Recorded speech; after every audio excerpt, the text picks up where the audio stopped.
Dear students, उम्मीद करता हूँ आप सब लोग खैरियत से होंगे। बेटे, मैथ स्पेक्ट्रोमेट्री का आज हमारा लेक्चर है और अभी तक हमारे साथ जुड़े रहने का बहुत शुक्रिया आपका। और उम्मीद करता हूँ कि आप हमने हमारे चैनल को सब्सक्राइब किया होगा और लाइक भी आपने किया होगा। अगर बेटे कोई चीज़ आपको नहीं समझ आती तो आप कमेंट भी कर दिया करें, मैं प्रॉपरली जो है आपको इन टाइम रिप्लाई दे दूँगा। तो math spectrometry one of the most important long question है फेडरल बोर्ड का और इंटरेस्टिंग है। फेडरल बोर्ड की जो अभी नई बुक है उसमें भी शामिल हुआ है और पहले भी जो बुक थी उसमें भी शामिल था सेकंड ईयर में। अच्छा बेटा, जो आउटलाइन ऑफ द लेक्चर है अगेन वही पैटर्न हम फॉलो करेंगे क्योंकि एक ही पैटर्न सेट पैटर्न से हम लेके चल रहे हैं चीज़ों को। तो मैं डिटेल से आपको हर चीज़ बताऊंगा। जो पॉसिबल एग्जांपल्स हैं मेरे पास वो सारी, जो पॉसिबल डायग्राम्स हैं जो कि टेक्स्ट बुक से हट के भी हैं वो भी मैंने यहाँ पे ऐड की हुई होंगी ताकि आपको कॉन्सेप्ट सही तरीके से क्लियरली आइडेंटिफाई हो जाए।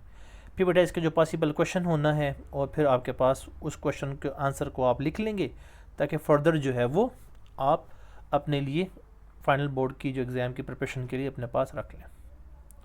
अच्छा, मैथ स्पेक्ट्रोमेट्री क्या है बेटा? मैथ से तो आपको लग रहा होगा कि कोई चीज़ मेजर करने के बारे में, कोई मैथ्स के बारे में है। स्पेक्ट्रोमेट्री क्या होता है कि जब आप इस किसी चीज़ को मेजर करते हो यूजिंग लाइट, ठीक है, लेकिन यहाँ पे जो वो वाला स्पेक्ट्रोस्कोपी वाला कॉन्सेप्ट है वो नहीं इस्तेमाल होगा। अब वो आपको अगर पता है तो इसलिए मैं बता रहा हूँ, अदरवाइज़ नहीं पता तो कोई मसला नहीं है। ये एक ऐसी पावरफुल एनालिटिकल टेक्निक है। एनालिटिकल का मतलब होता है एनालिसिस करने वाला, किसी चीज़ को परखने वाला, जांचने वाला, मेजर करने वाला। Is a powerful analytical technique use to determine the molecular composition.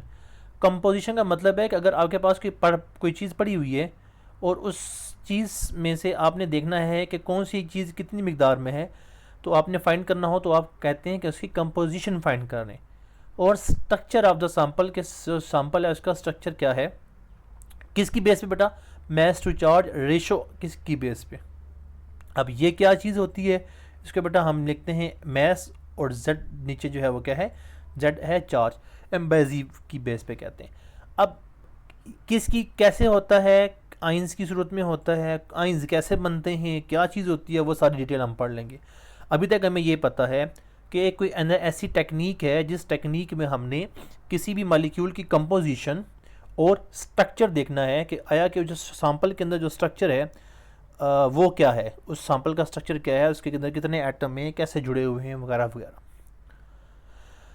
तो प्रिंसिपल का मतलब ये कि बेसिक किस असूल पे ये काम करती है बेटा, इसमें मैंने समराइज़ कर दिया है फेडरल बोर्ड के लिए। ये याद रखिएगा कि मैंने कोशिश की है कि इस टॉपिक को एफएससी के पॉइंट ऑफ व्यू से ही एक्सप्लेन करूं, वरना ये ऐसा टॉपिक है कि मेरी वो अपनी पूरी किताब इस टॉपिक पे आई हुई है तो वो बहुत बड़ा टॉपिक हो जाता है, इसलिए हम एफएससी की लेवल पर ही महदूद रहेंगे। The sample is first ionised, कि हम सैंपल को पहले आयोनाइज करते हैं, फिर जो आइन बनते हैं, ions are then separated based on their mass to charge ratio. हम उसको आइंस को बनाते हैं, आइन को फिर सेपरेट करते हैं, अलग अलग करते हैं उनके मैस टू चार्ज रेशो की बिना पे, और फिर डिटेक्ट करते हैं मैस स्पेक्ट्रम। उनको डिटेक्ट करते हैं, कैसे डिटेक्ट करते हैं आप लिखना चाहें, using a strong magnetic field, it's up to you. Detected to generate mass spectrum which provides information about structure and abundance of isotope.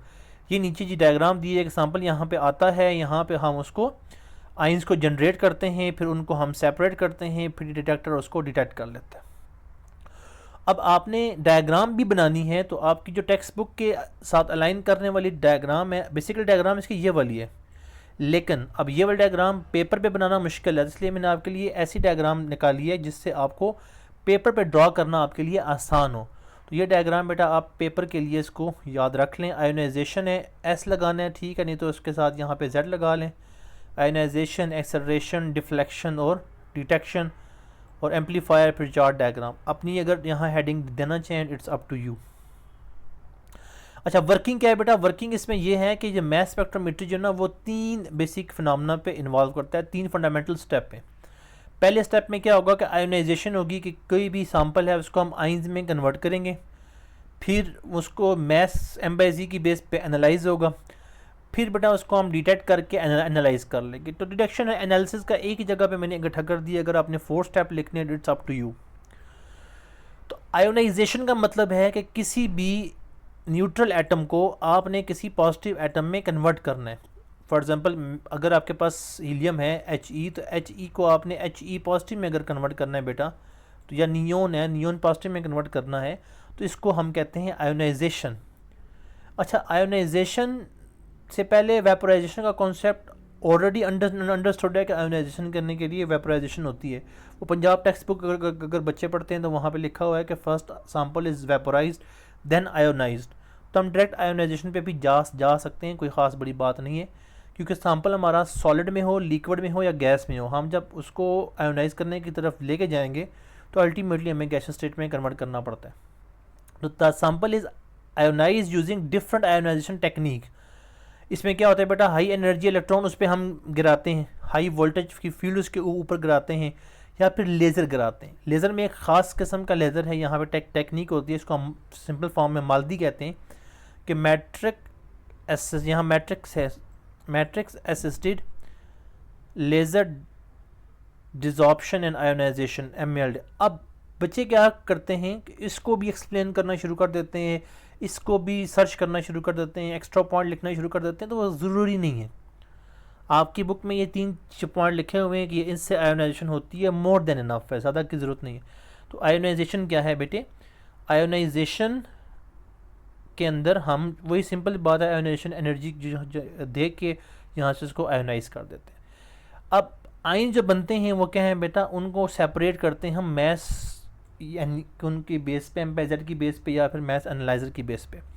तो the resulting ion are accelerated and directed into mass analyser.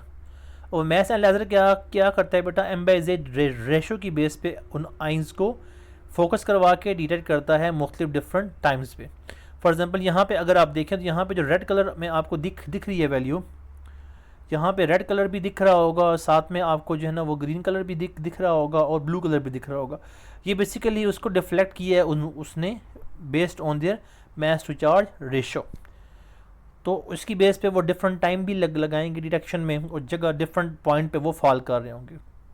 Then बेटा detection and data analysis है।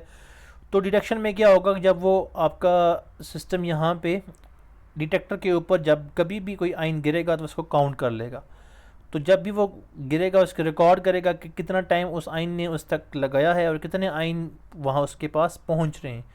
जो information उसके पास आएगी बेटा उसका वो plot draw कर देगा।